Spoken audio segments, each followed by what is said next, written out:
These are days 11 through 20 of the 100-day project. This is day 11. I especially like this one. I actually used paper collage and very small bits and squares that I adhered to the total. This is a big cover, and I really, really like this one.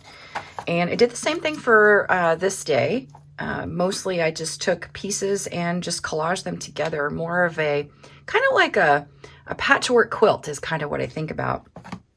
And similar to this one, I had some bigger pieces that I used, and then I had some smaller. And then this I really liked. I had a piece of vellum and had stamped circles on it, and then I tore that out, much like deli paper, and then it's translucent, so it looks pretty cool. And this one started out painted, and it was not working. I didn't like where it was going.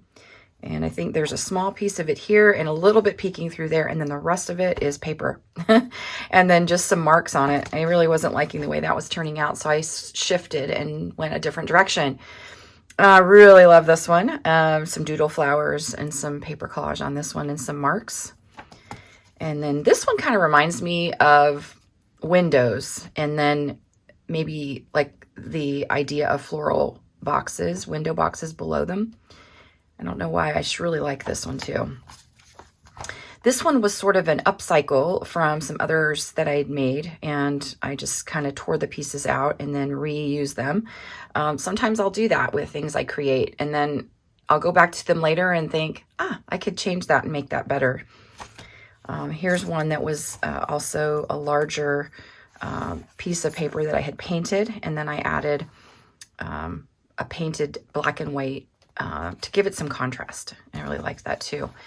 This one surprised me. Don't use blue very much, but the cover of the book is yellow, and I kept pulling these pieces out of my stash, and this is just kind of where it went. And then this is the final day. This was done, painted the book cover white, and then I added a little bit of marks, but most of this is from a piece of deli paper that I actually painted. And I love this because it's got the strings that are still part of the original book. This was a really old one. So I really like how that turned out. So if you have any questions about any of the days, just reach out and let me know. Thanks for watching.